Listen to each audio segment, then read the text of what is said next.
There's a telephone call for you. Who is it? He says he's an impresario. Jonathan King? Put him on. Jonathan, Peter, how are you? I'm absolutely fabulous.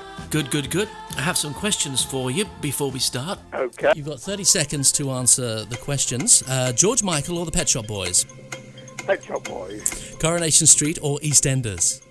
EastEnders. Sound of Music or Dirty Dancing? Dirty Dancing. Paul Newman or Robert Redford?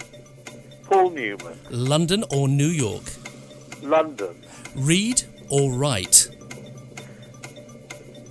Reed. Fish and chips or curry? Fish and chips. Ah, you're out of luck. Oh, well, never mind. So, Jonathan King, the big TV show in the 80s on BBC Two. It was indeed 9 o'clock in the evening. I think it was on Thursday. 9 million people watching that every week to find out the latest news of the States, and you kept us up to date. Yes, it was great fun. It was unheard of to get ratings like that. We peaked at 9.7 million on BBC Two, which was really unheard of then. And of course, if you look at it now, that was bigger ratings than the X Factor gets. Do you like the programs like the X Factor? I liked them I liked quite a few of them when they started, and they were original and clever and funny and different. But I went off them very, very quickly. A lot of times I get asked to be on some of those shows, and I go, I'm terribly sorry, I'll only be on something when it starts, or when it's original and new. Jonathan, what do you think of the music industry as it stands today? I'm horrified by what's going on in the music industry, because all the people who've been running it are completely useless wankers. I don't know if wankers is a radio word, but it actually applies perfectly to them. Well. They've ruined it, and I don't know why they've ruined it or how they've ruined it. It's through lack of imagination, lack of backbone, lack of foresight of what was happening, and all the way through. And I keep sort of sending messages to people and saying, for God's sakes, get it together. In fact, I've just done it the day before yesterday. I sent a message to the BPI. Yes. Of course, I revived the Brits for them after the disaster Sam Fox and Mick Fleetwood year. Well, we all remember that. You remember that? Oh, crikey. And I took over it because nobody wanted to touch it with a barge pole. You produced it as well, didn't you? You're not that one, of course. No. The ones that followed it. Exactly. I produced all 3 years after that. Right. But the arrangement was that I would have total control over it. Yeah. And of course, once it started getting back and being popular and getting huge ratings again, They all the major labels wanted control back. And I said, no, I'm terribly sorry. The deal is I have full control. They said, you're absolutely mad. We've got a contract here for you for life, for 250,000 quid a year to produce it. It takes you 3 weeks of the year to produce it. You make so much money, you can't say no. And I said, I'm terribly sorry, I can say no. I have never done anything that I don't want to do and in the way I want to do it. And if I don't have total control over these shows, they won't be the shows I want them to be. And as a result, I won't do it. So who was it that helped you when you first started then? The original first person was a man called Tony Hall, who was a head of promotion at Decca, and was a disc jockey on Radio Luxembourg at the time as well, and who I wrote to and asked for advice and help, and he proceeded to give me advice and help, which led to me eventually getting a record contract and having a #1 record all over the world. So Tony Hall did for me what I'm trying to do for many other kids today and will continue to do. You discovered Genesis. And gave them their name. I know. Well, how did all that come about? Well, I started off, I was only a teenager myself, and I managed to write a song called Everyone's Gone to the Moon, which I also sang, and it turned into a huge global hit in 1965.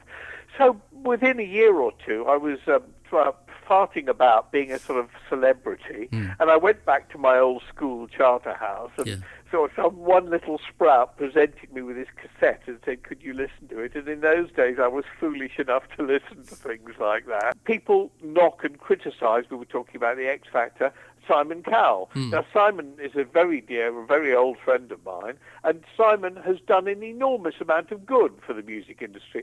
There's also an awful lot of bad things that have come out from his involvement, but not through his intent, and I think generally he's done much more good than he's done bad. He helped you, though, didn't he? He's always been, well, I helped him before he helped me. Right. I was very much a mentor of his in the early days, Right. and when I needed somebody to stand bail for me a few years ago, when I got into a small amount of unnecessary trouble, Right. that Simon stood bail for me and was very willing to do so, which I think again shows what friendship and decent people are all about. Yeah, well, you see, in these times, you don't see a lot of that, though, Jonathan, do you? You don't. I don't think you ever did, to be honest. I think there's very few people who are actually that sort of a person, and therefore they should be cherished when we come across them. What would you have been, do you think, if you hadn't have been in the music business? I'd have liked to have been a writer. What I really have been is I've never really been so much in the music industry as a communicator. Right. And I think that's what, when I was very young, I discovered I would like to do.